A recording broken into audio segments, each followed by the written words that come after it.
السلام عليكم ورحمة الله وبركاته. الحمد لله وكفى وسلام على عباده الذين اصطفى. الحمد لله الذي وحده والصلاة والسلام على من لا نبي بعده. وبشانه قال جل وعلا: إن الله وملائكته يصلون على النبي يا أيها الذين آمنوا صلوا عليه وسلموا تسليما. اللهم صل على محمد وعلى آل محمد كما صليت على إبراهيم وعلى آل إبراهيم إنك حميد مجيد. اللهم بارك على محمد وعلى آل محمد كما باركت على إبراهيم وعلى آل إبراهيم إنك حميد مجيد. أما بعد فأعوذ بالله من الشيطان الرجيم. بسم الله الرحمن الرحيم. إنما حرم عليكم الميتة والدم ولحم الخنزير وما أهل به لغير الله فمن اضطر غير باغ ولا عاد فلا إثم عليه إن الله غفور رحيم. صدق الله العلي العظيم. আলহামদুলিল্লাহ, আল্লাহ তাবারক ওয়া তাআলার বড় মেহেরবানি যে আল্লাহ রাব্বুল ইজ্জত দীর্ঘ 1 মাস পরে আল্লাহর ঘরে বসে আল্লাহর কোরআন শোনার তৌফিক দান করেছেন। বলুন আলহামদুলিল্লাহ। আমরা সূরাতুল বাকারা থেকে তাফসীর শুনছিলাম। আজকে আমাদের 173 নম্বর আয়াতের তাফসীর হবে ইনশাআল্লাহ। কোরআনুল কারীমের সূরাতুল বাকারার অনেকগুলো রুকু রয়েছে। এই রুকুটি হলো 20 নম্বর রুকু। এই রুকুতে আল্লাহ পাক বলছিলেন হালাল খাদ্য সম্পর্কে। আল্লাহ বলছেন জমিনের থেকে যে হালাল উৎপন্ন হয় এগুলো খাও। শয়তানের পদঙ্ক অনুসরণ করো না। শয়তান তোমাদের সুস্পষ্ট শত্রু। সে তোমাদেরকে অশ্লীল অশোভন কাজের নির্দেশ করে এবং আল্লাহর ব্যাপারে এমন কথা বলতে বলে যা তোমরা জানো না, অর্থাৎ শিরকি কথা। আজকের আলোচ্য আয়াতে আল্লাহ বলছেন ইন্নামা হাররামা আলাইকুমুল মাইতাতা ওয়াদ দামা ওয়া লাহমাল খিনজির ওয়া মা উহিল্লা বিহি লিগাইরিল্লাহ। মক্কার কাফেররা কিছু হারাম বস্তু খাইত। অর্থাৎ মক্কার কাফেররা দেবতার নামে উট, গরু, দুম্বা, ছাগল এগুলো ছেড়ে দিত। যেমন আমাদের দেশেও আল্লাহর নামে গরু ছেড়ে দেয়, গ্রাম দেশে দেয়। সেটা হলো রাস্তাঘাটে কিছু গরু বেড়ায়,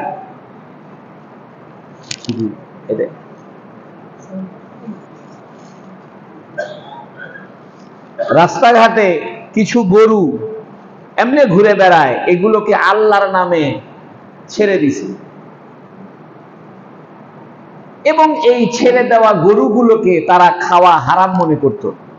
দেবতার নামে উৎসর্গিত, দেবতার নামে ছেড়ে দেওয়া উট এগুলোকে তারা হারাম মনে করত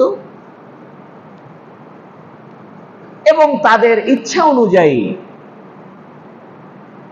কিছু বিষয়কে তারা হালাল ঘোষণা করত, কিছু বিষয়কে তারা হারাম ঘোষণা করত। তা আল্লাহ পাক খাদ্যদ্রব্য সংক্রান্ত বিষয়ে একটি নীতিমালামূলক আয়াত নাজিল করেছেন, যেন জন্তু খাবারের ব্যাপারে একটি নীতিমালা আমরা পেয়ে যাই। আল্লাহ বলছেন, ইন্নামা হাররামা আলাইকুমুল মাইতা, অবশ্যই আল্লাহ তোমাদের উপরে হারাম করেছেন মৃত জন্তু। এর দ্বারা বোঝা গেল সব ধরনের মরা জন্তু হারাম, তবে দুইটা জিনিস ছাড়া, একটা মাছ আর একটা টিড্ডি। মাছ যদি মরেও যায় তবু এটা খাওয়া হালাল, আর টিড্ডি বা পঙ্গপাল, যেটা আরব দেশে থাকে, টিড্ডি বলা হয়, পতঙ্গ বলা হয়, এটা মরে গেলেও খাওয়া বৈধ। এখান থেকে একটা কথা বোঝা যায় যে কোরআনুল কারীমের আয়াতের ব্যাপকতাকে সহিহ হাদিস সীমিত করতে পারে। আবার বলি, কোরআনুল কারীমের আয়াতের ব্যাপকতা, কারণ কোরআনুল কারীমের আয়াতে যে হাররামা আলাইকুমুল মাইতা, আল্লাহ তোমাদের উপরে মৃত জন্তু হারাম করেছেন, এতে মাছও হারাম হওয়ার কথা। মৃত প্রাণী হারাম, এটা কি হওয়া, মাছও কি হয়ে যাওয়ার কথা, হারাম হয়ে যাওয়ার কথা, যে মাছগুলো মারা গেছে। কিন্তু হাদিস, সহিহ হাদিসের দ্বারা এটা প্রমাণিত আছে, মাছ এবং টিড্ডি, পঙ্গপাল, যেটা আরব দেশে মরুভূমিতে পাওয়া যায়, এই দুইটা মৃত হইলেও খাওয়া বৈধ। যারা আমাদের দেশে নতুন একটা ফিতনা চালু হয়েছে, সেটা হলো আহলে কোরআন। কিছু মানুষ বলতেছে যে আমরা কোরআন মানি, হাদিস মানি না। তারা নিজেদেরকে আহলে কোরআন দাবি করে। তারা বলতে চায় যে আমরা কোরআনের বাইরে কিছু মানব না, হাদিস মানব না। তাহলে তাদের তো একটা মাছও খাওয়া হালাল হবে না। মাছ এটা জন্তুর অন্তর্ভুক্ত নয়, এবং মেডিকেল সায়েন্সের দৃষ্টিতেও মাছের আসলে রক্ত নেই। আমরা যেমন শরীরের ভিতরে কিডনির মাধ্যমে রক্ত সঞ্চালিত হয়, রক্ত পরিষ্কার পরিচ্ছন্ন হয়, এবং কিডনির মাধ্যমে রক্ত প্রবাহিত হয়, আবার কিডনিতে ফিরে আসে। কিডনি একটা রক্তের ছাঁকুনি হিসেবে কাজ করে। কিন্তু মাছের ভিতরে যে রক্ত, এটা আসলে মাছের গোশতের লাল পানি, এই জন্য মাছের রগ নাই। রক্ত প্রবাহিত হওয়ার জন্য রগের প্রয়োজন। যেমন গরুর রগ, ছাগলের রগ আছে, মানুষের রগ আছে, কিন্তু মাছের আসলে কি নাই, রগ নাই। বরং মাছের যে কোষ, তার যে গোশতের যে ভাঁজ, এ ভাঁজে ভাঁজে এক ধরনের লাল টাইপের পানি থাকে। এই জন্য মাছ কাটলে রক্ত ফিনকি দিয়ে প্রবাহিত হবে না। গরু জবাই করলে যেমন রক্ত ফিনকি দিয়ে প্রবাহিত হয়, মাছ জবাই করলে, মাছ বটি দিয়ে কাটলে রক্ত ছিটে বের হবে না। এই জন্য এটা রক্তের সাথে সম্পৃক্ত। এদিকে ইঙ্গিত করে আল্লাহ পরবর্তী শব্দ বলেছেন, ওয়াদ্দামা, দম মানে রক্ত। ইন্নামা হাররামা আলাইকুমুল মাইতাতা ওয়াদ্দামা ওয়া লাহমাল খিনজির। আমি আগে আয়াতটা শেষ করি, বাংলা তরজমা বলি, তাহলে বুঝতে সুবিধা হবে। ইন্নামা হাররামা আলাইকুমুল মাইতাতা, অবশ্যই আল্লাহ তোমাদের উপর হারাম করেছেন মৃত জন্তু, এক নাম্বার। ওয়াদ্দামা, প্রবাহিত রক্ত। ওয়া লাহমাল খিনজির, শুয়োরের গোশত, শূকরের গোশত। তিনটা গেল। 4 নাম্বার, ওয়ামা উহিল্লা বিহি লিগাইরিল্লাহ, যেটা আল্লাহ ছাড়া অন্য কারো নামে জবাই করা হয়েছে। তাহলে মৃত জন্তু, প্রবাহিত রক্ত, শূকরের গোশত, আর আল্লাহ ছাড়া অন্য কারো, পীর বুজুর্গের নামে, জিনের নামে, কারো নামে জবাই করা গোশত হারাম। আচ্ছা, হারাম তো এর বাইরেও আছে, যেমন বাঘের গোশত খাওয়া হারাম, সিংহের গোশত খাওয়া হারাম, সাপের গোশত খাওয়া হারাম, বানরের গোশত খাওয়া হারাম। তো এই আয়াতের ভিতরে তো সব হারামের কথা বলা হয় নাই, বরং অন্যান্য জন্তু যে খাওয়া হারাম এটার বর্ণনা সহিহ হাদিসে রয়েছে। এই জন্য হাদিস ছাড়া কোরআন শরীফ এককভাবে ব্যাখ্যা দেওয়া যাবে না। হাদিস আপনারা লাগবেই। কেউ যদি বলে আমরা হাদিস মানি না, হাদিস এলোমেলো হয়ে গেছে, আমরা শুধু কোরআন মানি, তাহলে বলতে হবে তাদেরকে, ভাই বাঘের গোশত খাওয়া জায়েজ আছে না না জায়েজ? সে বলবে ভাই জায়েজ নাই। পাইলে কোথায়? কোরআন শরীফে তো বাঘ খাওয়া হারাম কোথাও লেখা নেই। বানরের গোশত খাওয়া হারাম এটা তো কোরআন শরীফে কোথাও লেখা নাই। মরা মাছ, মৃত মাছ খাওয়া যাবে না, যাবে, এ কথা তো কোরআনে কোথাও লেখা নাই। এই জন্য আজকের আয়াত থেকে আমরা প্রাথমিকভাবে জানলাম সহিহ হাদিসের দ্বারা কোরআনের অর্থকে সীমিত করা যাবে।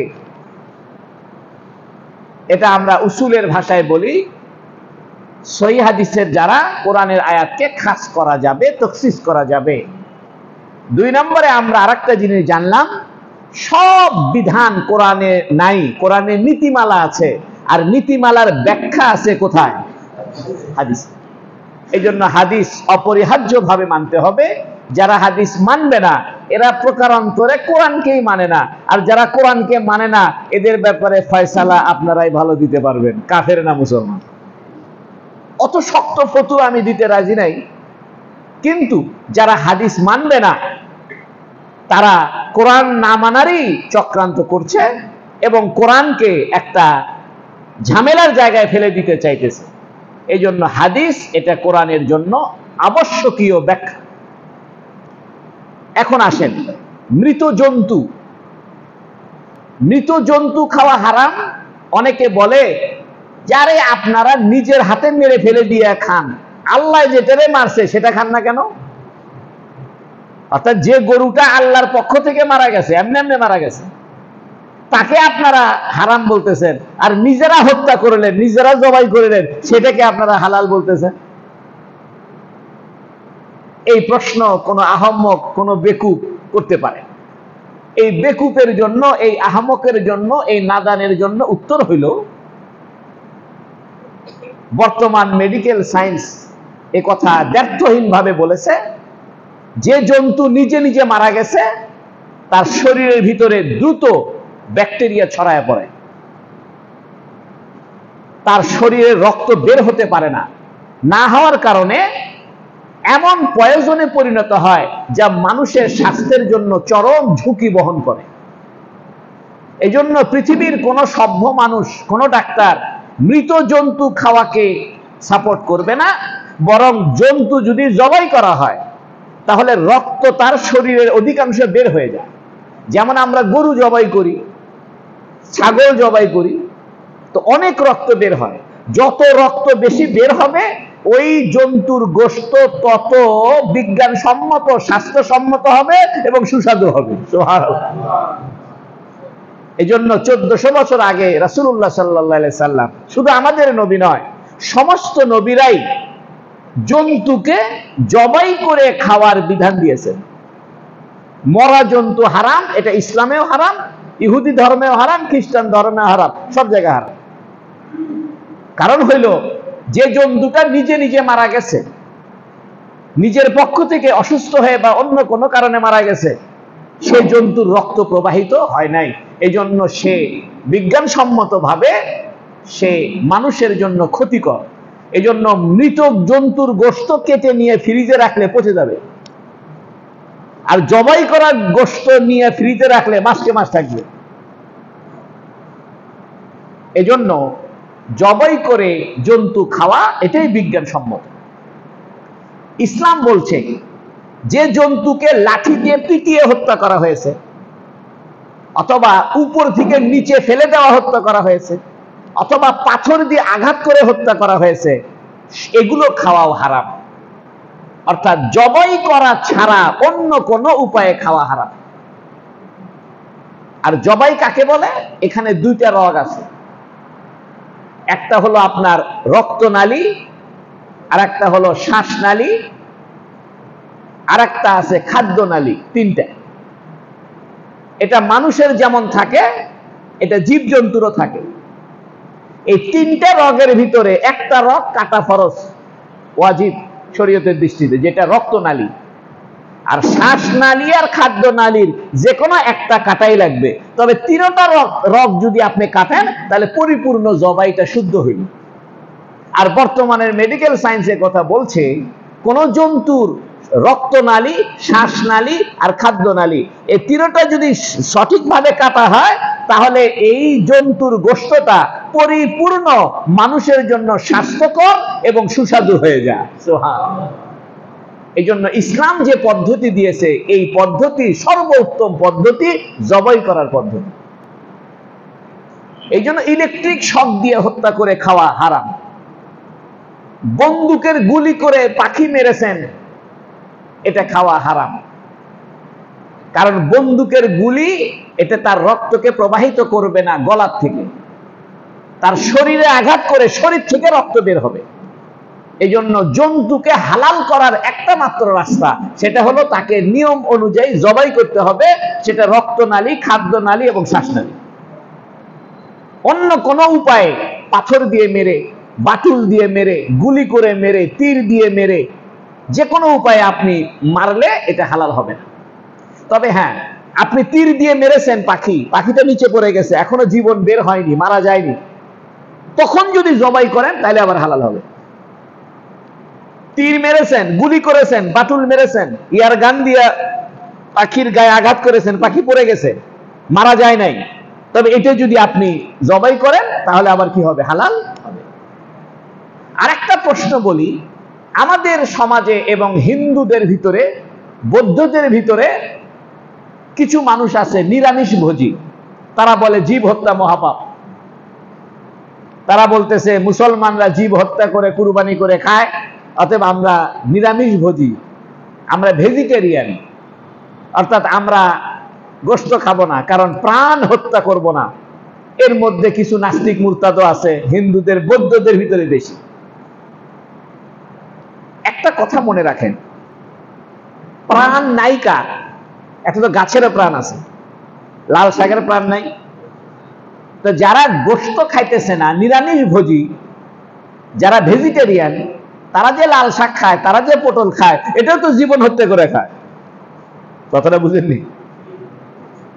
কারণ একটা লাল শাকের তো কি আছে? জীবন আছে। একটা আলুরও তো জীবন আছে, একটা রসুনের তো জীবন আছে, একটা আদারও তো জীবন আছে।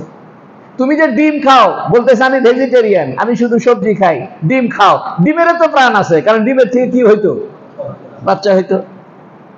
তাহলে আপনাকে মেনে নিতে হবে এই কথাটা ভুয়া কথা, এই কথাটা একটা অবাস্তব কথা। অর্থাৎ আপনি পৃথিবীতে বেঁচে থাকতে চাইলে আপনার জীবন অন্যের জীবনের উপর নির্ভর।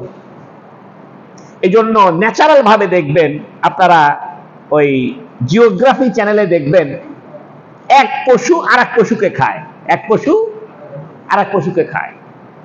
অর্থাৎ দুনিয়াতে আল্লাহ পাক সিস্টেমটাই এরকম করে দিয়েছেন যে একজনের জীবন আর একজনের জীবনের সাথে কি করে দিয়েছেন? নির্ভরশীল করে দিয়েছেন। এই জন্য আমরা ডিম না খাইলে আমাদের শরীর টিকবে না। লাল শাক, পটল, আদা, মরিচ, সর্বনিম্ন আপনাকে তো আদা রসুন খাইতে হবে, সরিষার তেল তো খাইতে হবে। এই সরিষার তেলও তো জীবন হত্যা করে বানাইছে, কারণ সরিষার তেল কি ছিল আগে? সরিষার গাছ, তো গাছের তো জীবন ছিল।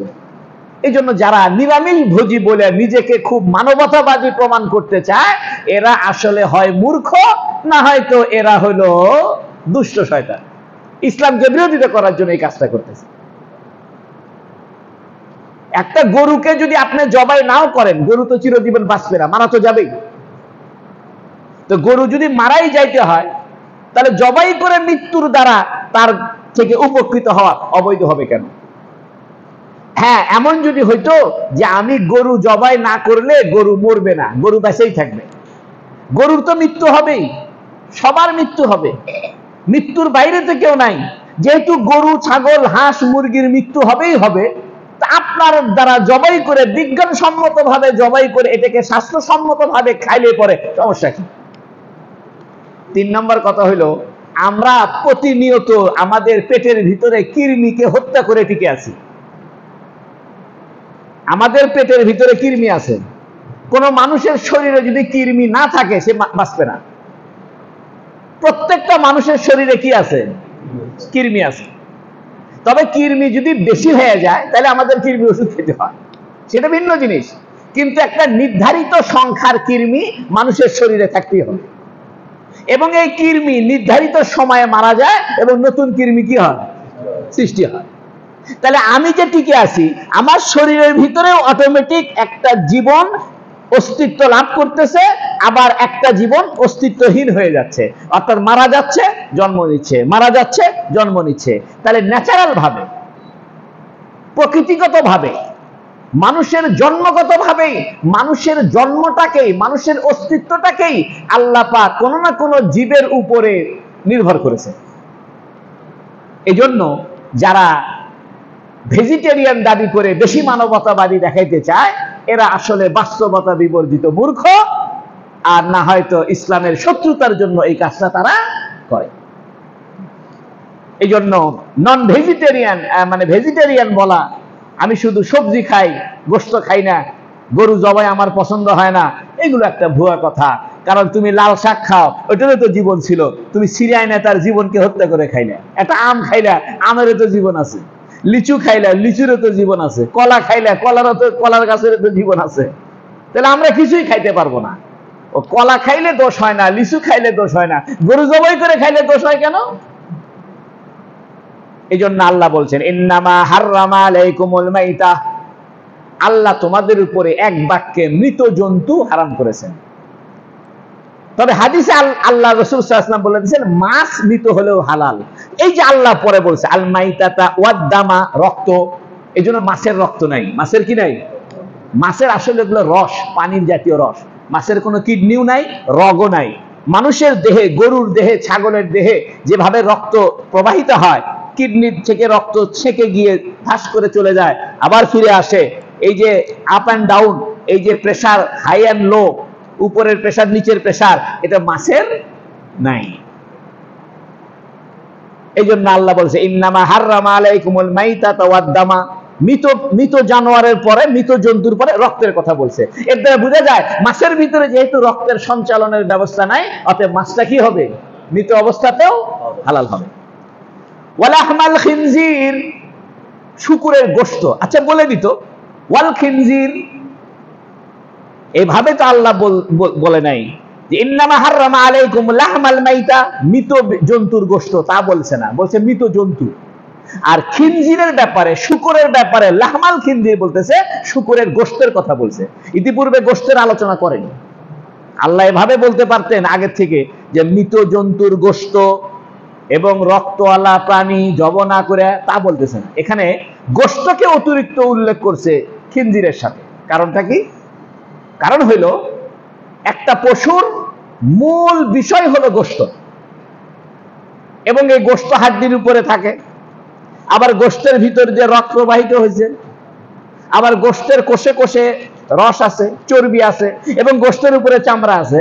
এর দ্বারা বোঝা গেল শুকরের গোশত হারাম, মানে শুকরের টোটাল শুকর হারাম। শুকরের গোশত হারাম, চামড়া হারাম, রক্ত হারাম, সবকিছু হারাম। এখন একটা প্রশ্ন হতে পারে যে মৃত জন্তুর চামড়া কি হবে? এমনি জবাই করা জন্তুর চামড়া তো আমরা ব্যবহার করতে পারবো, কিন্তু মৃত জন্তুর চামড়া তো নাপাক। কিন্তু হাদিস শরীফে এটা আছে, সেটা হলো মৃত জন্তু, একটা গরু মারা গেছে, এই মৃত গরুর চামড়া যদি ছিলে নিয়ে আসা, এটাকে লবণ দিয়া, হলুদ দিয়া, অথবা মাটি দিয়া, অথবা কোনো কেমিক্যাল দিয়া এটাকে আবার সাইজ করা যায়, তাহলে এটা আবার কি হয়ে যাবে? হালাল হয়ে যাবে। কেন হালাল হবে? চামড়ার ভিতরে ওই পশুর তেল, চর্বিও থাকলো না, গোশতও থাকলো না, রক্তও থাকলো না, শুকনা খটখটা হয়ে গেছে। শুকনা কি হয়ে গেছে? এই জন্য হাতি হারাম, হাতির দাঁত হালাল। বুঝেন? হাতির গোশত হারাম, হাতির দাঁত এবং হাতির দাঁত দিয়ে চিরুনি বানাইলে কোনো সমস্যা আছে? হাতির দাঁত দিয়ে চামচ বানাইলে কোনো সমস্যা আছে? এর মানে হলো যেখানে যেখানে রক্ত সঞ্চালিত হয় না সেগুলো হারাম হয় না। এই জন্য আল্লাহ রক্তের কথা বলছে, ইন্নামা হাররামা আলাইকুমুল মাইতা ওয়াদ দামা। আল্লাহ পাক হারাম করেছেন মৃত জন্তু ওয়াল মাইতা, মৃত জন্তু ওয়াদ দামা, রক্ত। একদম খালেস রক্তের কথা বলে দিয়েছে, মানে প্রবাহিত রক্ত। এখন প্রশ্ন হলো, আমরা কুরবানির গোশত কাটার পরে গোশতের সাথে তো রক্ত লেগে থাকে, এই রক্ত খাওয়া জায়েজ আছে কিনা? বলতেছে এটা জায়েজ আছে, কারণ এটা প্রবাহিত রক্ত নয়। ওই যে জবাই করার সময় যে রক্তটা ফিনকি দিয়ে প্রবাহিত হয়েছে ওইটা হারাম। ওইটা কি? ওই রক্ত খাওয়াটা হারাম। প্রশ্ন হতে পারে ওই রক্ত নাপাক কিনা? ওই রক্ত, আপনাদের কষ্ট হতেছে না তো? আমি যেহেতু একটা আহকামের আয়াত এসেছে, অর্থাৎ এই আয়াতটা হলো হুকুম সংক্রান্ত, বিধিবিধান সংক্রান্ত, শরীয়তের মাসলা মাসাল সংক্রান্ত, এই জন্য এই কথাগুলো বলতে হবে, না বললে এটার ভিতরগত অর্থ বোঝা যাবে না। এই জন্য কুরবানির গরু জবাই করার সময় যে রক্তটা ফিনকিতে বের হয় এটা খাওয়া হারাম, এটা কিন্তু রক্তটা হারাম, রক্তটা নাপাক নয়। রক্তটা কি নয়? এই জন্য কুরবানির গরুর রক্ত জামায় লাগলে কি হবে না? নাপাক হবে না। কিন্তু মানুষের রক্ত প্রবাহিত হয়ে জামায় লাগলে নাপাক হবে। কথাটা বুঝে? মানুষের শরীর থেকে যদি রক্ত বের হয় এবং রক্তটা তার আপন জায়গা থেকে গড়িয়ে পড়ে, তাহলে এই রক্ত নাপাক এবং ওযু ভেঙে যাবে। এবং এই রক্ত যদি কাপড়ে লাগে তাহলে কাপড়ে নাপাক হবে। যেহেতু মানুষের সকল অঙ্গ প্রত্যঙ্গ খাওয়া হারাম, মানুষের সকল অঙ্গ প্রত্যঙ্গ খাওয়া হারাম সম্মানের জন্য, এই জন্য মানুষের রক্তটা, প্রবাহিত রক্ত কি হয়েছে? হারাম। এখন আসেন, শূকরের গোশত হারাম বলছে আল্লাহ, যাতে করে বুঝায় যে শূকরের, কমপ্লিট শূকরের সবকিছু হারাম, কমপ্লিট শূকরের সবকিছু হারাম। কিন্তু হাতির সম্পূর্ণ হারাম না, বাঘের সম্পূর্ণ হারাম না। আপনি চাইলে বাঘের চামড়া এটা শুকায়া সাইজ করে এটাকে আপনি ব্যবহার করতে পারবেন। এই জন্য আমরা যে জুতা পরিধান করি, গরুর চামড়ার বাইরেও ভিন্ন চামড়ার জুতাও কি করি? ব্যবহার করি। শুধু কি গরুর চামড়ার জুতাই আমরা ব্যবহার করি? অন্য পশুর চামড়াও কি হয়? ব্যবহার হয়। এটা হালাল, কারণ অন্য পশুর চামড়া এটা যদি দাবাগাত করা হয়, এটাকে প্রসেসিং করা হয়, রক্ত এবং চর্বির সেখানে কোনো অনুপ্রবেশ না থাকে, শুকনা খটখটা ঝনঝনা হয়ে যায়, তাহলে এটা কি হয়ে যাবে? হালাল হয়ে যাবে। এখন আল্লাহ বলতে, ওমা উহিল্লা বিহি লিগাইরিল্লাহ, গায়রুল্লাহর নামে, আল্লাহ ছাড়া অন্য কারো নামে যে পশু জবাই করা হয়েছে এটা হারাম। যদিও বিসমিল্লাহ বলে জবাই করেন, খুব ভালো করে শুনেন। এই যে মহাস্থান মাজারে অনেকে মুরগি নিয়ে যায়, ছাগল নিয়ে যায়, নিয়ে গেছে কি উদ্দেশ্যে? যে বাবাকে খুশি করবে, অর্থাৎ এই মাহি সওয়ার বলখি রহমতুল্লাহ আলাইহিকে সন্তুষ্ট করার জন্য, অথবা নিজের সন্তান হয় না, এই জন্য সে মহাস্থানের মাজারে গিয়েছে যে পীর সাহেবের নামে যদি একটা মুরগি মান্নত করি তাহলে পীর সাহেবের উসিলায় আমি সন্তান পাবো। এই মুরগি বিসমিল্লাহ বলে জবাই করলেও হারাম, এই ছাগল বিসমিল্লাহ বলে জবাই করলেও কি হারাম। অর্থাৎ কোন মানুষকে খুশি করার জন্য, অথবা কোন মানুষের সন্তুষ্টির জন্য, অথবা কোন মানুষকে সম্মান প্রদর্শনের জন্য জবাই করাটা হারাম। এই জন্য আগের যুগে দেবদেবীর সম্মানে জবাই করত। যেমন হিন্দুরা, তারা ওদের কালীর সম্মানে বলি দেয়। তা আমরা যে কুরবানি দিই কার সম্মানে? নাকি নবীর? নাকি বাপের নামে কুরবানি দিচ্ছি বাপের সম্মানে? জবটা কার উদ্দেশ্যে? জবের উদ্দেশ্য আল্লাহর হতে হবে, জব করার সময় নামটাও কার হতে হবে? আল্লাহর হতে হবে, তাহলে এটা হালাল হবে। এই দুইটার একটা বাদ পড়লে হারাম হবে। এই জন্য মহাস্থান মাজার সহ বাংলাদেশের অধিকাংশ মাজারগুলাতে মহিলারা যে মুরগি নিয়ে গেছে, ছাগল নিয়ে গেছে এবং মান্নত করেছে, গায়রুল্লাহর নামে মান্নত হারাম। মনে করেন মান্নত বলা হয় শর্ত সাপেক্ষে কিছু চাওয়া। যেমন আপনি বললেন যে আল্লাহ আমার অসুখ যদি ভালো হয় তাহলে আমি একটা জানের বদলে জান দিব, তাহলে এটা মান্নত। যদি অসুখ ভালো হয় তাহলে আপনাকে একটা ছাগল বা গরু দিতে হবে, জবাই করতে হবে। এই গোশত গরিব মানুষ তারা কেউ খাইতে পারবে না। যদি অসুখ ভালো না হয় দিবেন না। কিন্তু এইরকম মান্নত করা যে আমি আমার পীর সাহেবের জন্য মান্নত করলাম, আল্লাহ ছাড়া অন্য কারো নামে মান্নত করা হারাম। অর্থাৎ যে কোনো জন্তু যদি আল্লাহ ছাড়া অন্য কারো নামে মান্নত করা হয়, ওইটা বিসমিল্লাহ বলে জবাই করলে কি হবে? হারাম হবে। এখন প্রশ্ন হলো, হুজুর মুআস্তান মাজার সহ বিভিন্ন মাজারে যে গরু ছাগল জমা হয়েছে এগুলো করবে কি? যদি জবাই করে ফেলে তাহলে এটা মাটির পুঁতে ফেলতে হবে, খাওয়া হারাম। আর যদি জবাই না করে, জমা দিছে মাজারের খাদেমের কাছে জমা দিছে, তাহলে এখনো জবাই হয় নাই, এখন খাদেমে এগুলো বিক্রি করে দিছে, বিক্রি করে দিয়ে মাজারে টাকা জমা দিছে, তাহলে হালাল। কথাটা বুঝেন? অথবা মাজারের খাদেমের কাছে দেওয়ার পরে খাদেমকে মালিক বানায় দিছে, তাই না? খাদেমকে দায়িত্বশীল বানায় দিছে। খাদেম করছে আরে এগুলা নিচেই মান্নত করছে, এগুলা মান্নত কিছু না, ভুয়া, এগুলা আল্লাহর নামে জবাই করে গরিব মানুষকে খাওয়াও, তাহলে আবার জায়েজ আছে। অর্থাৎ জবাই করার আগ পর্যন্ত নিয়ত যদি পরিবর্তিত হয় তাহলে কি হবে? জায়েজ হবে। আরবের কাফেররা করতো কি, দেব দেবীর সামনে পশু জবাই করার সময় চিৎকার দিত, বলতো ওজ্জার জয় হোক, হুবলের জয় হোক, লাতের জয় হোক, মানাতের জয় হোক, মানাতের নামে পশু কুরবানি, চিল্লাতে উঠত। আল্লাহ বলতেছে জীবন দিছে আমি, জবাই করবে কার নামে? জীবনদাতাকে, জবাই হবে কার নামে? এই জন্য আল্লাহ বলতেছে ওয়ামা উহিল্লা বিহি লিগাইরিল্লাহ, যা কিছু আল্লাহ ছাড়া অন্যের নামে চিৎকার দেওয়া হয়েছে। ইহলাল মানে আওয়াজ দেওয়া, শোরগোল করা। এই জন্য এই আয়াত থেকে বোঝা যায় জন্তু জবাই করার সময় জোরে সোরে আল্লাহু আকবার বলা সুন্নাত। সুবহানাল্লাহ। এই জন্য যে আমরা কুরবানির পশু জবাই করার সময় সবাই বলে না বিসমিল্লাহ আল্লাহু আকবার, বিসমিল্লাহ আল্লাহু আকবার, জোরে জোরে বলাটা সুন্নাত। কেউ যদি ইচ্ছা করে বিসমিল্লাহ পড়া বাদ দেয় তাহলে এটা খাওয়াই হারাম। ইচ্ছা করে বাদ দেয়নি, মনে ভুলে গেছে, তাহলে আবার খাওয়া জায়েজ হবে, কারণ অন্তরের মধ্যে কার নাম আছে? আল্লাহর নাম আছে। তো যাই হোক, এই আয়াত সম্পর্কে আরো অনেক মাসলা মাসাইল আছে, অনেক বিস্তারিত বর্ণনা আছে। আমি মোটামুটি আয়াতটা বোঝার স্বার্থে কিছু মাসালা বললাম। এখন আল্লাহ বলতেছে দেখেন, ফামানিত্তারা গায়রা বাগি ওয়ালা আদ ফালা ইসমা আলাইহি, এগুলো তো হারাম। এটা হলো মৃত জন্তু, এটা হলো প্রবাহিত রক্ত, আর এটা লাহমাল খিনজির। বাঘ ভাল্লুকের কথা কিছু বলতেছে না?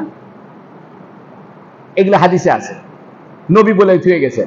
তো নবী কিসের ভিত্তিতে বলে গেলেন? একটা ভিত্তি আছে, একটা নীতিমালা আছে। সেটা হলো সবচাইতে নিকৃষ্ট প্রাণী হলো শূকর। কারণ সে যে খাদ্য খায়, খাদ্যটা কি? মলমূত্র খায়, পায়খানা খায়, এবং সে নাপাকিকে পছন্দ করে। কাদার মধ্যে সে গোড়াগড়ি করতে কি করে? পছন্দ করে। ভালো জায়গায় শূকর থাকবে না। যত দুর্গন্ধ জায়গা, যত নেস্টিক জায়গা, যত পচা জায়গা, সেখানে পছন্দ কার? শূকরের। এবং শূকরের আওয়াজটাও বিকট, অভদ্র আওয়াজ। এই জন্য শূকর এটা নিকৃষ্ট প্রাণীদের ভিতরে সর্বনিম্নের নিকৃষ্ট প্রাণী। এই জন্য শূকরের বৈশিষ্ট্য যাদের ভিতরে থাকে এগুলো হারাম। এই জন্য হিংস্র প্রাণী হারাম। হিংস্র প্রাণী কাকে বলে? যে প্রাণী খাবার খাওয়ার সময় মুখের সাথে সাথে পায়ের আশ্রয় নেয়। কি আশ্রয় নেয়? যেমন কুকুর। কুকুর শুধু মুখ দিয়ে খায় না, পাওকেও কি করে? মুরগি পা ব্যবহার করে না, ছাগল পা ব্যবহার করে, গরু পা ব্যবহার করে, উট পা ব্যবহার করবে না। গরু কখনো তার খাবারে পা দিয়ে লাথি দিয়ে সামনে আগাবে না, অথবা পা দিয়ে ধরে মুখ দিয়ে খাবে না। আর যে সমস্ত প্রাণী খাবারের সময় পা ব্যবহার করে, যেমন শূকর, সে খাবারের সময় কি ব্যবহার করে? পা ব্যবহার করে। এই শূকরের বৈশিষ্ট্য যেখানে যেখানে পাওয়া গেছে ওগুলো হিংস্র প্রাণী হিসেবে সাব্যস্ত, ওগুলো হারাম হয়েছে। এই জন্য বর্তমান মেডিকেল সায়েন্স বলতেছে শূকরের গোশত যে খায়, শূকরের ভিতরে যেমন নাপাকির প্রাধান্য আছে, অশ্লীলতার প্রাধান্য আছে, নিকৃষ্টতার ব্যাপার আছে, যে লোক শূকরের গোশত খাবে আস্তে আস্তে সেও অশ্লীল হয়ে যাবে। এই জন্য দেখেন ইউরোপ আমেরিকাতে শূকরের গোশত খায়, পর্ন বলে, পক নাকি বলে, পর্ক, পর্ক বলে, ইংরেজিতে কি বলে? পর্ক। এই যারা পর্ক খায়, শূকরের গোশত খায়, এরা সেক্সুয়াল লাইফে চরম জঘন্য, সেক্সুয়াল লাইফে মারাত্মক জঘন্য। পুরুষে পুরুষে এরা সেক্স করতে আগ্রহী হয়ে ওঠে, নারীতে নারীতে এরা সেক্স করতে, লেসবিয়ান হতে আগ্রহী হয়ে ওঠে। আবার মাহারাম গায়েরে মাহারাম ধার ধারে না, কে বোন, কে শাশুড়ি, কে খালা, কে ফুপু, কে দাদি, এগুলো কোনো তার মাথায় কাজ করে না। এই জন্য ইউরোপ আমেরিকাতে সেক্সুয়াল ব্যাপারটা এতটাই নিকৃষ্ট, অশ্লীল হয়ে গেছে যে তারা আপন বোন বলেন, শাশুড়ি বলেন, স্টেপ মাদার বলেন, নাউজুবিল্লাহ এমনকি আপন মা খালা বলেন, কাউকে ছাড়তেছে না। এটা দেখা বিষয়, এটা বাস্তব বিষয়, কারণ তারা পর্ক খায়।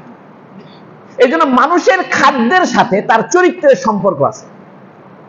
এই জন্য যে সমস্ত প্রাণী অশ্লীল, অশ্লীল প্রাণী মানুষকে অশ্লীল করে ফেলে।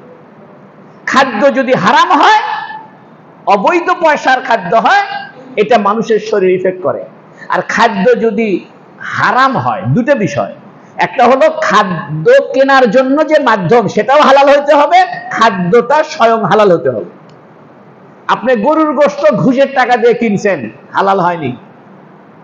গরুর গোশত হালাল হয়েছে, কিন্তু আপনি ঘুষের টাকা দিয়ে গরুর গোশত কেনার কারণে গুনাহগার হয়েছে, হারাম হয়েছে। আবার হালাল টাকা দিয়ে শূকরের গোশত কিনে আনছেন, তাও হালাল হয়নি। এই জন্য হালাল হওয়ার জন্য কয়টা জিনিস লাগবে? দুটো জিনিস লাগবে।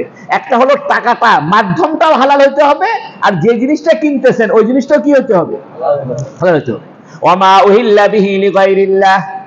এখন আল্লাহ বলতেছে ফামানিতুররা গায়রা বাগি ওয়ালা আদিন ফালা ইসমা আলাইহি।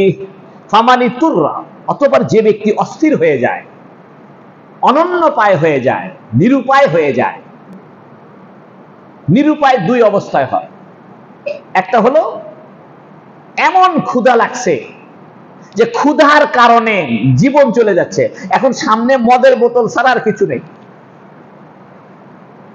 এমন একটা পরিস্থিতি সৃষ্টি হয়েছে যে তার কাছে শুধু এক বোতল মদ আছে, পানি, দুধ কিচ্ছু নাই, আশেপাশে কোনো খাল বিল কিচ্ছু নাই, হারাম বস্তু ছাড়া কিছু নাই। অনন্য পায়, নিরুপায়। তার জন্য যতটুকু পান করলে জীবন বাঁচে অতটুকু পান করে জীবন বাঁচানো ফরজ, শুধু জায়েজ না, ফরজ। কারণ আপনি যদি ওইটা না পান করেন তাহলে তো আপনার আত্মহত্যার শামিল হবে। আর দুই নম্বরে, কেউ যদি আপনাকে চাপিয়ে দেয়, জোর করে, একদম বন্দুক ধরছে, গুলি করে মেরে ফেলে দিব, মদ খা, একদম জবাই করে দিব, গুলি করব, পিস্তল বাইর করছে, হয় মদ খাবি না পিস্তল দিয়ে গুলি করব, এইরকম পরিস্থিতিতে যতটুকু না খাইলে না ততটুকু হারাম বস্তু খাওয়া যায় আছে। দেখেন ইসলাম তো ইসলামী। এখান থেকে একটা মাসলা বের হয়েছে যে হারাম জন্তুর থেকে তৈরি ঔষধ খাওয়া যায় আছে কিনা। মনে করেন এমন একটা ঔষধ যেটা তৈরি হয়েছে বাঘের গোশত দিয়ে, অথবা বাঘের রক্ত থেকে,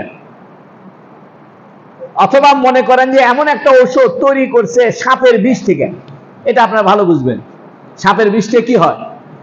ঔষধ তৈরি হয়। সাপ তো হারাম, তাহলে সাপের বিষ হারাম না, কিন্তু এটা খাওয়া যায়। কেন যায়? আল্লাহ বলতেছে ফামানিতুররা গায়রা বাগিন, যে ব্যক্তি অনন্যপায় হয়। অর্থাৎ ডাক্তাররা যদি বলে যে এই রোগের চিকিৎসা এই ধরনের নাপাক বস্তুর থেকে তৈরি ঔষধ ছাড়া চিকিৎসা নাই, এই রোগ ভালো করার জন্য ওই সাপের বিষের ওষুধই লাগবে, অথবা বাঘের রক্তের ওষুধই লাগবে, তাহলে এই ধরনের নাপাক বস্তুর থেকে তৈরি ঔষধ খাওয়াটা জায়েজ হবে। কোরআন তো কোরআন শরীফ, এটা যদি আল্লাহ না বলে দিত তাহলে ইসলাম ধর্ম অনুযায়ী মেডিকেল সায়েন্স আটকে যেত, আমরাও বিপদে পড়লে কোনো ওষুধ খাইতে পারতাম না। তা আল্লাহ বলতেছে যে ব্যক্তি অনুন্নপায় হয়ে যায়, নিরুপায় হয়ে যায়। তবে নিরুপায় হওয়া কয় ভাবে নিরুপায় হয় বলেন না? কয় ভাবে? দুই ভাবে। একটা হলো জীবন চলে যাচ্ছে। এই জীবন চলে যাচ্ছের মধ্যে ওই রকম অসুস্থ ব্যক্তি শামিল যে মারা যাচ্ছে। ডাক্তাররা বলছে দেখেন একটা ওষুধ আছে, এই ওষুধ না খেলে রোগী কি হবে? মারা যাবে। তো বলছে ভাই ওষুধ কি দিয়ে বানাইছেন? সাপের বিষ থেকে বানাইছি। ওষুধ বানাইছে কি দিয়ে? তাহলে খাওয়া কি আছে? জায়েজ আছে, কারণ সে নিরুপায়। তাই আল্লাহ বলতেছে ফামানিতুররা, যে ব্যক্তি নিরুপায় হয়ে যাবে। নিরুপায় দুই ভাবে হবে, এক ভাবে হলো জীবন বের হয়ে যাচ্ছে, মারা যাচ্ছে, অথবা আর একটা হলো কেউ তার উপরে কি সৃষ্টি করেছে? চাপ সৃষ্টি করেছে। তারপরে ওলামায়ে কেরাম বলছেন কেউ যদি চাপ সৃষ্টি করে তাকে মদ খাওয়ার জন্য, হারাম খাওয়ার জন্য, সে যদি বলে আমি মরে যাব তাও খাবো না, এই অধিকার তার আছে। যদি তার ঈমান পাকা থাকে, মজবুত থাকে, সে বলতে পারে আমি মরে যাব তাও খাবো না, এই অধিকার তার আছে। কিন্তু অসুস্থ হইয়া তাকে যদি নাপাক জিনিস থেকে তৈরি ঔষধ খাইতে দেওয়া হয়, সে যদি এই ঔষধ খাইতে রাজি না হয় তাহলে জায়েজ নেই। কারণটা কি? কারণ হলো নাপাক থেকে যখন ঔষধ বানায় তখন নাপাকির মূল বৈশিষ্ট্য চেঞ্জ হয়ে যায়। নাপাকির মূল জায়গাটা কি হয়ে যায়? বদলে যায়। যেমন সাপের বিষের থেকে ওষুধ বানাইছে, তো এই ওষুধ খেলে আপনি মরবেন না বাঁচবেন? আর ডাইরেক্ট সাপের বিষ খান তো কি হয়? ওহো, ডাইরেক্ট সাপের বিষ খাইলে মানুষ কি হয়েছে? মারা যেতেছে। আর ওই সাপের বিষ থেকে তৈরি করা ওষুধ খাইলে ওষুধ ভালো হয়ে যাচ্ছে। তাহলে বোঝা গেল সাপের বিষ থেকে বা নাপাক জিনিস থেকে যখন ঔষধ তৈরি করেছে তখন এটা মূল নাপাকির ফরম্যাটে নাই, এটা কি হয়ে গেছে? রূপান্তরিত হয়েছে। এই জন্য ঔষধ না খাইয়া বুজুর্গি দেখানো যে আল্লাহ ভরসা জায়েজ নেই। একজন মানুষের অসুখ হয়েছে, ডাক্তার বলতেছে ওষুধ খাইতে হবে, না খেলে মারা যাবেন। সে যদি ওষুধ না খায়, যে আমি ওগুলো ওষুধ খাবো না বাবা, এলে না পাকে ওষুধ বিদেশ থেকে আসছে, কোন দেশের কাফেররা বানাইছে, এলে আমি কিছু খাবো না, তাহলে সে কবিরা গুনাহ হবে, আত্মহত্যার গুনাহ হবে। কিন্তু একটা ক্ষেত্রে ছাড় হবে, যদি ডাইরেক্ট সাপের বিষ খাইতে বাধ্য করে, ডাইরেক্ট মদ খাইতে বাধ্য করে, তবে তার অধিকার আছে। সে দুইটা রাস্তা নিতে পারে, একটা হলো যে আমি মরে যাব খাবো না, আরেকটা হলো না আমি খাবো, বেঁচে থাকবো, আমার অনেক গুনাহ টুনা আছে, ভবিষ্যতে আমি তওবা তিল্লা করে আরো সওয়াব তওবা কামাই করে যাব। দুটা রাস্তায় কি আছে? কলা আছে। এটা ইসলাম। ইসলাম কোনো একটা জায়গায় আপনাকে কি করেনি? বাধ্য করেনি। এক মানুষ বলতে পারে হ্যাঁ আমাকে জোর করে বিষ খাওয়াবি, আমি জোর করে আমাকে মদ খাওয়াচ্ছে, আমি যদি না খাই মেরে ফেলে দিবে, আমার কত গুনাহ আছে, কত কাজ বাকি আছে, তওবা তিল্লা করিনি, তা আমি একটু খাইতাম, খায়া বেঁচে থাকলে তাহলে নতুন করে তওবা করে ভালো হয়ে যেতাম। আল্লাহ কয় ঠিক আছে খা, অসুবিধা নেই। আর কেউ যদি কয় না আমার মরার জন্য আমি রেডি, আমার পিছনের জিন্দেগির সব ক্লিয়ার, আমার থেকে টাকাও পাবি না, কেউ আমার থেকে কোনো অধিকার নাই, কারোর সাথে কোনো গন্ডগোল নাই, সব জীবন ফকফকা, এখন আমি লা ইলাহা ইল্লাল্লাহ মরে যাবো, কোনো অসুবিধা নাই। আমরা কি সেই অবস্থায় আছি? আজরাইল যদি এখন এসে কয় ফজলুল করিম চলো, আমি কই হুজুর দাঁড়াও, একটু কাম আছে, তওবা তিল্লা করি। ফামানিতুররা, অতঃপর যে ব্যক্তি অনন্যপায় হয়ে যায়, অস্থির হয়ে যায়, নিরুপায় হয়ে যায়, আল্লাহ বলতে গায়রা বাগিন ওয়ালা আদ। দেখেন আল্লাহ বলতেছে কি, দেখেন গায়রা বাগিন, বাগিন বলা হয় অধ্যত্ত না থাকা অবস্থায়, অর্থাৎ তুমি অনুন্নপায় হলে, নিরুপায় হইলে হারাম বস্তু খাইতে পারবে, তবে অধ্যত্ত যেন না থাকে। অধ্যত্ত মানে আরে মদ খাওয়া হারাম, মদ খারাপ, কে খায়? খাইলাম তো খুশি, মনে মনে কি এই খুশি যেন থাকো না, মন খারাপ করে খাইও, অধ্যত্ত দেখায় না, সীমা লঙ্ঘন দেখায় না, তুমি মানে বাহাদুরি দেখায় না।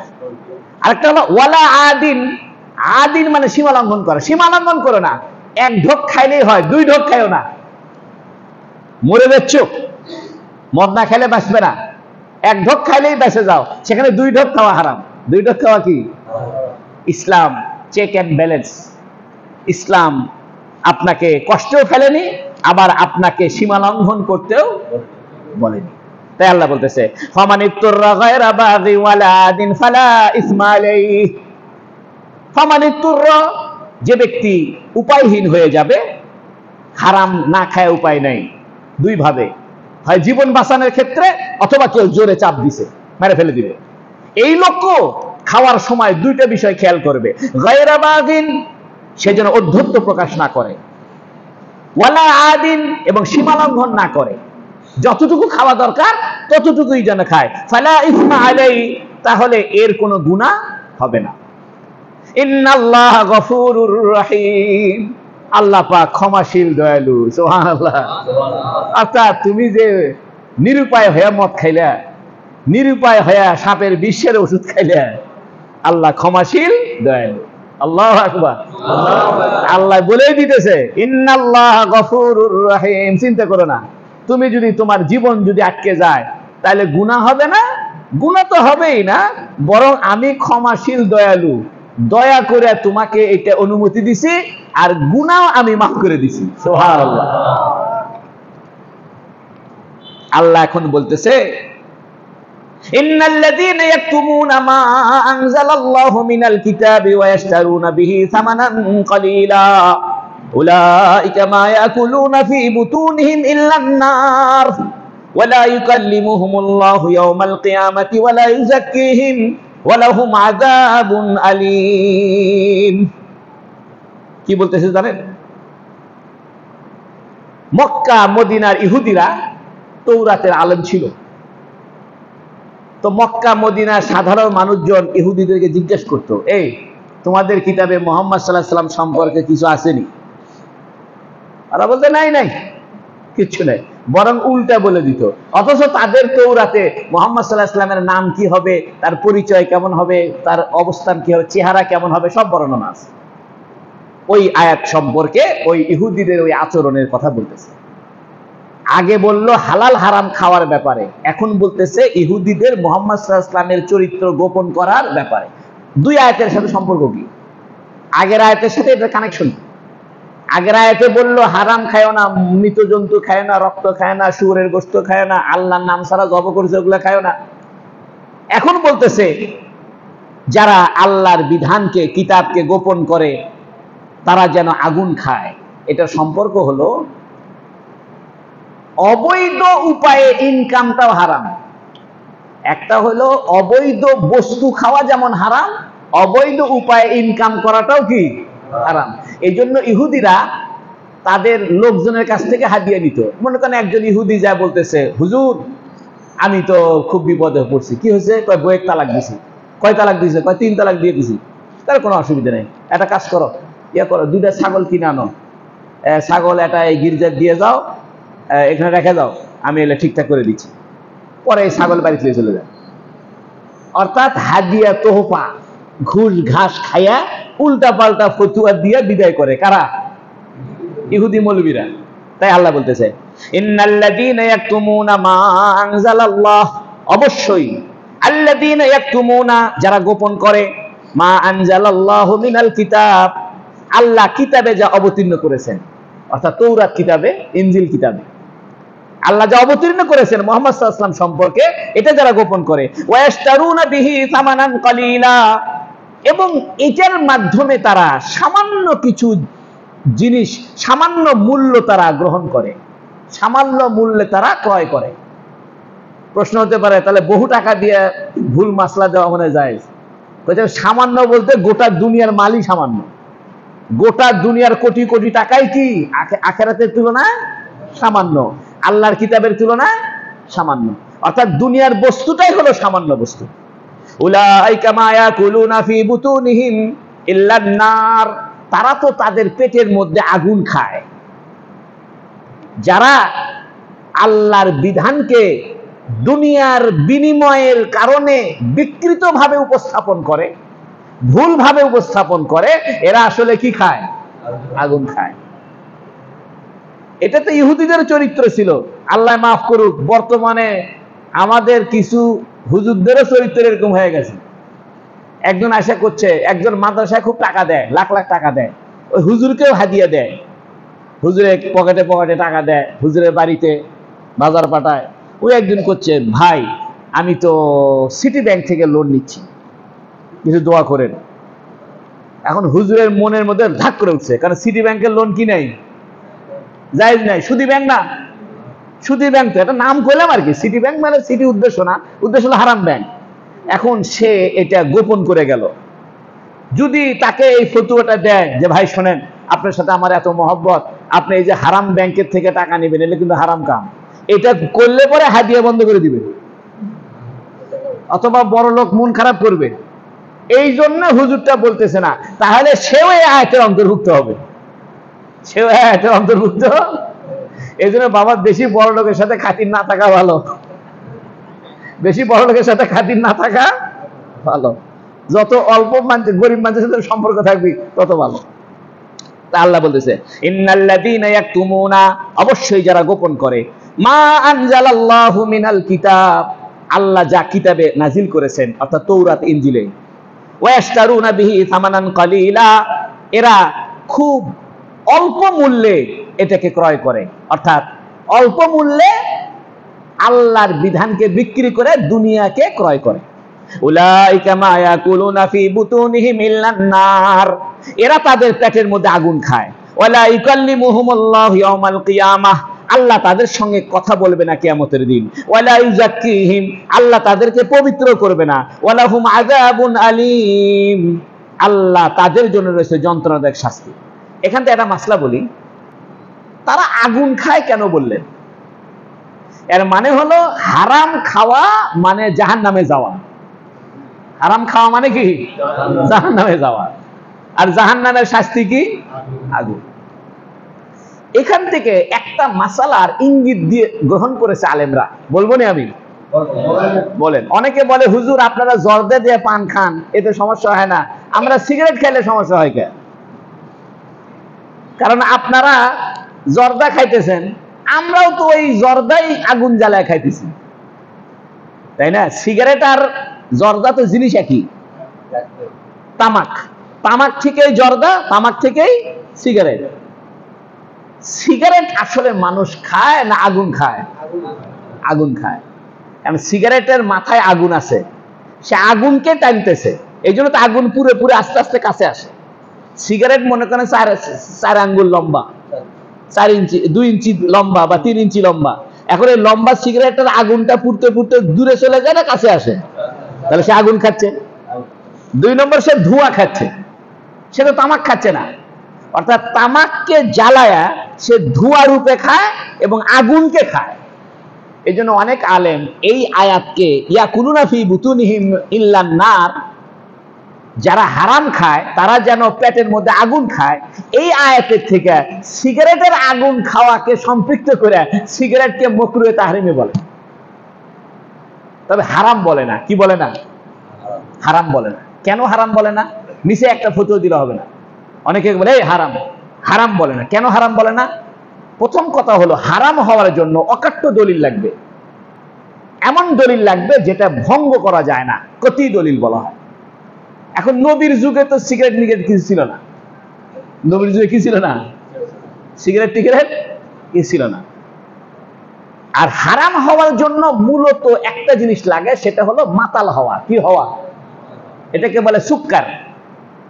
হাদিস আছে কুল্লু মুস্কিরিন হারাম কালিলুহু আও কাসিরুহু, প্রত্যেক নেশা জাতীয় জিনিস হারাম, সেটা অল্প হোক বেশি হোক। আর নেশা কাকে বলে? নেশা বলা হয় মা ইখামিরুল আকল, যা মানুষের বুদ্ধির উপরে প্রলেপ ফেলে দেয়। এই জন্য সিগারেট খাওয়ার নেশা, জর্দা দিয়ে পান খাওয়ার নেশা, আপনার ভাতের মধ্যে লবণ, কাঁচা লবণ খাওয়াও তো নেশা। অনেকে আছে ভাতের মধ্যে কাঁচা লবণ না খাইলে খাইতে পারে না। ওর তরকারি যতই লবণ দেন, ওই নতুন করে আবার কি নিবে? লবণ নিবে। যেটা খাওয়ার প্রতি মানুষের আগ্রহ, সেটা নেশা নয়। নেশা বলা হয় মা ইউখামিরুল আকল, যা মানুষের বুদ্ধির উপরে প্রলেপ ফেলে দেয়। অর্থাৎ খাওয়ার পরে বোঝে না এটা ড্রেন না এটা বাড়ির দরজা।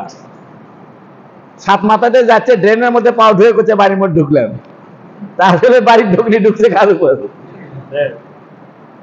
যে জিনিসটা খাইলে ব্রেন এলোমেলো হয়ে যায় সেটা নেশা, সেটা অল্প হারাম বেশিও হারাম। এই জন্য মদ, এক ফোঁটা মদও হারাম, এক বোতল মদও হারাম। কিন্তু জর্দা সিগারেট এটা আপনাকে নেশা তৈরি করবে না, অর্থাৎ আপনার ব্রেনকে এলোমেলো করবে না। কিন্তু গাঁজা আপনার ব্রেন এলোমেলো করবে। গাঁজা আপনার কি করবে? ব্রেন এলোমেলো করে দিবে। গাঁজা যদি আপনি জোরে সোরে টান মারেন, কয়েকবার জোরে সোরে খান, তাহলে আপনার মাথায় একটা চক্কর মারে উঠে আপনি উল্টা পাল্টা আর টের পাবেন না সকাল হয়েছে না সন্ধ্যা হয়েছে, এটা এখন কয়টা বাজে, কি সমাচার। আর বেশি খাইলে তো টেরই পাবেন না বাড়ি কই, কি সমাচার, নিজের পরিচয় বলতে পারবেন না, পাগলা হয়ে যাবে। এই জন্য এক ঢোক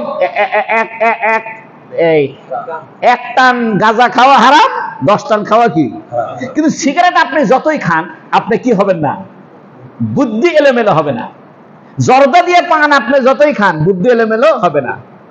এই জন্য জর্দা দিয়ে পান খাওয়া জায়েজ, আর আগুন দিয়ে সিগারেট খাওয়া মাকরুহ তাহরিম। কারণ কার সাথে সম্পর্ক? এই যে আল্লাহ বলছে মা ইয়াকুলুনা ফি বুতুনিহিম ইল্লা নার, এরা যেন পেটের মধ্যে কি খায়? আগুন খায়। তা আল্লাহ যেহেতু আগুন খাওয়ার বদনাম করছে এখানে, অর্থাৎ হারাম খাওয়া মানে কি খাওয়া? আগুন খাওয়া। আর সিগারেট খাওয়া মানে আগুন খাওয়া। এই জন্য সিগারেট খাওয়া নাজায়েজ, এটা মাকরুহ। মাকরুহ বা হারাম নয়, মাকরুহ তাহরিম, কাছাকাছি। তবে বলতে পারেন হুজুর শরীরের ক্ষতি হয় না জর্দা খাইলে। আচ্ছা, ডায়াবেটিসের রোগীর চিনি খাইলে তো ক্ষতি হয়, তাই বলে কি চিনি খাওয়া হারাম? বুঝেন না কথাটা? অনেকে বলে হুজুর আপনারা যে জর্দা দিয়ে পান খান এটা তো শরীরের জন্য ক্ষতি, ক্যান্সার হয়। ক্ষতি হইলেই হারাম হয় না। হ্যাঁ, 100% ক্ষতি হলে হারাম হয়। যেমন বিষ যদি আপনি খান 100% মরে যাবেন। ডায়াবেটিসের রোগী রসগোল্লা খাইলে কি 100% মরে যাবে? নীল হয় ধাপ করে পড়ে যাবে, পরে আবার মিষ্টি মুষ্টি খাওয়ালে ঠিক হয়ে যাবে। এই জন্য ক্ষতির মাত্রা যদি 100 ভাগ হয় তাহলে এটা হারাম হয়। যেমন বিষের ক্ষতিটা 100 ভাগ, এই জন্য বিষ খাওয়া কি হারাম। কিন্তু ডায়াবেটিস রোগীর জন্য চিনি খাওয়া হারাম নয়, যদিও চিনি তার জন্য কি। এই যে আমের সিজন চলতেছে, ডায়াবেটিসের রোগীরা কি আম খাওয়া বন্ধ করছে? আম ঠিক খাচ্ছে, পলায় পলায় খাচ্ছে। কিন্তু সব ডাক্তার বলছে দেখেন আম কিন্তু আপনার জন্য ক্ষতি। তো ক্ষতি দেখে কি হারাম হয়ে গেছে? এই জন্য শুধু ক্ষতি হইলে কি হয় না, হারাম হয় না। সিগারেটের কথাটা হারামের কাছাকাছি গেছে। এই আয়াত থেকে অনেক ওলামা একরাম দলিল দিয়েছে যে আসলে সিগারেট খাওয়া মানে কি খাওয়া? আগুন খাওয়া এবং কি খাওয়া? ধোঁয়া খাওয়া। আর ধোঁয়া এবং আগুন এই দুটোটাই জাহান্নামের শাস্তি। দুটোটা কিসের শাস্তি? জাহান্নামের শাস্তি। আল্লাহ বলতেছে কিয়ামতের দিন আল্লাহ তাদের সঙ্গে কথা বলবেন না। দুনিয়াতে যাদের সঙ্গে আমাদের মনোমালিন্য হয় তাদের সঙ্গে আমরা কি করি না, কথা বলি না। আল্লাহ করছে তুমি আমার মন ভেঙে দিলে হারাম খায়া, অতএব কিয়ামতের দিন আমি তোমার সঙ্গে কথা বলবো না। তো বোঝা গেল আল্লাহর সাথে যাদের সুসম্পর্ক আছে আল্লাহ তাদের সাথে কিয়ামতের দিন কি করবে? কথা বলবে। যাদের সাথে ভালো সম্পর্ক আছে তাদের সাথে কি হবে? কথা বলবে। কি কথা বলবে? বলবো উদখুলু বিসালাম, আরে সালাম জানালাম, শান্তির সাথে জান্নাতে ঢুকে যাও। সুবহানাল্লাহ। ওয়ালা ইউযাক্কিহিম, আল্লাহ তাদেরকে পবিত্র করবেন না। তিনটা কথা আল্লাহ বলছেন। একটা কথা বলছেন যারা হারাম খায় এরা পেটের মধ্যে আগুন খায়। 2 নম্বরে আল্লাহ কিয়ামতের দিন তাদের সঙ্গে কথা বলবেন না। 3 নম্বরে বলছে আল্লাহ তাদেরকে পবিত্র করবেন না। তাহলে বোঝা গেল হারাম খাওয়া জাহান্নামে যাবে। জাহান্নামীদের সাথে আল্লাহর কোনো ভাব নাই, কোনো কথাবার্তা আল্লাহ বলবেন না, আর তাদেরকে পবিত্র করবেন না। বোঝা গেল হারাম খাওয়ার দ্বারা সে যতই জিকির করুক, যতই নামাজ পড়ুক, তার অন্তরাত্মা পবিত্র হবে না। একটা মানুষ ঘুষের টাকা খায়, হারাম টাকা খায়, অবৈধ টাকা খায়। এই অবৈধ টাকা খায়া যতই সে নামাজ পড়ুক, যতই তাহাজ্জুদ পড়ুক, যতই পয়লা কাতারে নামাজ পড়ুক, যতই ওমরা করুক, যতই হজ করুক, যতই দান খয়রাত করুক, আল্লাহ বলতেছে ওয়ালা ইউযাক্কিহিম, তিনি তাকে কি করবে না? পবিত্র বানাবে। বুখারী শরীফে হাদিস আছে ইন্না ফিল জাসাদি লামুদগাহ লা ইয়াদখুলুল জান্নাতা জাসাদুন গুজিয়া বিল হারাম। ওই শরীর কোনোদিন জান্নাতে যাবে না যে শরীর কি মাল দিয়ে গঠন হয়েছে। এই জন্য বন্ধুরা আমার, আল্লাহ আমাদেরকে হারাম থেকে বাঁচায় রাখুক, বলেন আমিন। ওয়ালাহুম আযাবুন আলীম, এদের জন্য রয়েছে যন্ত্রণার শাস্তি। উলাইকাল্লাযীনা ইশতারাবুদ দালালাতা বিল হুদা, আল্লাহ বলতেছে দেখেন, এরা হেদায়েতের পরিবর্তে গোমরাহিকে ক্রয় করে নিল। আহা, অর্থাৎ যারা হারাম খাইলো এরা হেদায়েতের পরিবর্তে গোমরাহিকে কি করে নিছে? ক্রয় করে নিছে। ওয়াল আযাবা বিল মাগফিরাহ, আর ক্ষমার পরিবর্তে শাস্তিকে গ্রহণ করে নিল। এর দ্বারা বোঝা যায় হারাম খাওয়া এতটাই জঘন্য, হারাম খাওয়া এতটাই জঘন্য, তার শাস্তি জাহান্নাম। আল্লাহ তার সঙ্গে কথা বলবেন না, তাকে পবিত্র করবে না, এবং তার অবস্থা হলো সে হেদায়েতের পরিবর্তে গোমরাহিকে কিনে নিয়েছে, অর্থাৎ হেদায়েত সে পাবে না হারাম খাইলে, আর ক্ষমার পরিবর্তে সে শাস্তিকে গ্রহণ করেছে। এখন আল্লাহ বলতেছে ফামা আসবারাহুম আলান নার, জাহান্নামের উপরে তারা কি খুব ধৈর্যশীল? অর্থাৎ জাহান্নামের শাস্তির উপরে তারা কি খুব ধৈর্য নিয়ে থাকতে পারবে? অর্থাৎ যারা দুনিয়াতে হারাম খাইতেছে এরা কি জাহান্নামের শাস্তির উপরে খুব ধৈর্যশীল হতে পারবে? কখনো পারবে না। যালিকা বিআন্নাল্লাহা নাযালাল কিতাবা বিল হাক্কি ওয়া ইন্নাল্লাযীনা ইখতালাফু ফিল কিতাবি লাফি শিকাকিন বাঈদ। এই যে রাসূল সাল্লাল্লাহু আলাইহি সাল্লামের পরিচয়কে ইহুদিরা গোপন করে, এটা কেন করে, কি জন্য করে সেটা বলতেছে আল্লাহ। এবং এরা গোপন করে হারাম মাল খায়, এটা কেন করে? কয় যালিকা বিআন্নাল্লাহা নাযালাল কিতাবা বিল হাক্কি, কয় এই যে তোমাদের শাস্তি হবে কিয়ামতের দিন, আমি তোমাদের সঙ্গে কথা বলবো না, জাহান্নামের শাস্তি হবে, এটা এই জন্য দিব যে আমি তো আল্লাহ কিতাবকে সত্য রূপে নাজিল করেছে তিনি। যালিকা, এটা এজন্য বিআন্নাল্লাহা নাযালাল কিতাবা বিল হক, যে আল্লাহ পাক কিতাবকে সত্যভাবে নাজিল করেছেন। অর্থাৎ তোমাদেরকে জানায় দিলাম দুনিয়াতে, আখেরাতে বলো না যে আল্লাহ আজকে জাহান্নামে দিচ্ছেন কেন। আল্লাহ কবে আমি কোরআনে বলে দিইনি হারাম খাইস না, আমি কোরআনে বলে দেইনি আমার আয়াতকে গোপন করো না, আমি কোরআনে বলে দেইনি শুয়োর খায়ো না, কোরআনে বলে দেইনি মৃত খায়ো না, কোরআনে বলে দেইনি আল্লাহর নাম ছাড়া অন্য নামে জব করলে খায়ো না, তা খাইছো কে, হারাম খাইছো কে। এই জন্য আমি তোমাদেরকে বলে দিছি কিয়ামতের দিন যাতে আমার বিরুদ্ধে তুমি কিছু বলতে না পারো। যালিকা বিআন্নাল্লাহা নাযালাল কিতাবা বিল হক, এটা এই জন্য, এই শাস্তির বিধানের জন্য যে আল্লাহ সত্যভাবে কোরআন বলে দিলেন। ওয়া ইন্নাল্লাযীনা ইখতালাফু ফিল কিতাবি লাফি শিকাকিন বাঈদ, ওয়া ইন্নাল্লাযীনা, অবশ্যই যারা ইখতালাফু মতবিরোধ করে, ফিল কিতাব, কিতাবের ব্যাপারে, অর্থাৎ ইহুদিরা তাদের কিতাবের যে বিষয়, এই বিষয়ে কেউ কেউ বলতো বলে দিই, কেউ কেউ বলতো বলিস না, আবার ওরা নিজেরাই এই কিতাবের মধ্যে তামিল করতো, ভুল ব্যাখ্যা দিত। তাই আল্লাহ বলতেছে ইন্নাল্লাযীনা ইখতালাফু ফিল কিতাব, যারা আল্লাহর কিতাবের ব্যাপারে মতবিরোধ করে, লাফি শিকাকিন বাঈদ, তারা ঘোরতর জেদের মধ্যে রয়েছে। ঘোরতর জিদ, কি জিদ? মুহাম্মদ সাল্লাল্লাহু আলাইহি ওয়াসাল্লামকে কেন আখেরি নবী বানাইলো? আখেরি নবী হবে আমাদের বনি ইসরাইল থেকে, আমাদের গোষ্ঠী থেকে, ইসহাকের গোষ্ঠী থেকে, এই ইসমাইলের গোষ্ঠীতে নবী কেন দিছে? তাই আল্লাহ বলতেছে লাফি শিকাকিন বাঈদ, তারা ঘোরতর দূরতর জিদের মধ্যে রয়েছে। দূরতর জিদ কি? ওই যে তাদের কথা হলো ইয়াকুব আলাইহিস সালামের দুই ছেলে ইসমাইল আর ইসহাক। অধিকাংশ নবী ইসহাকের বংশ থেকে, মুহাম্মদ সাল্লাল্লাহু আলাইহি ওয়াসাল্লামকে ইসমাইলের বংশ দিয়েছে, এই জন্য তার কি হচ্ছে না, পছন্দ হচ্ছে না। আল্লাহ পাক এতটুকুই থাক। আমরা 20 নম্বর রুকু শেষ করে ফেললাম সূরা বাকারার 176 নম্বর আয়াত পর্যন্ত আমরা সমাপ্ত করলাম, বলেন আমিন। কয় নম্বর আয়াত পর্যন্ত? আগামীতে ইনশাআল্লাহ 177 নম্বর আয়াত থেকে তাফসীর হবে। আল্লাহ আমাদেরকে কবুল করুক। সবাই একটু দরুদ শরীফ পড়েন। আল্লাহুম্মা সাল্লি আলা সাইয়্যিদিনা মাওলানা মুহাম্মদ ওয়া আলা আলি সাইয়্যিদিনা মাওলানা মুহাম্মদ ওয়া বারিক ওয়া সাল্লিম। ইস্তিগফার করেন। আস্তাগফিরুল্লাহ আস্তাগফিরুল্লাহাল্লাযী লা ইলাহা ইল্লা হুয়াল হাইয়ুল কাইয়্যুম ওয়া আতুবু ইলাইহি।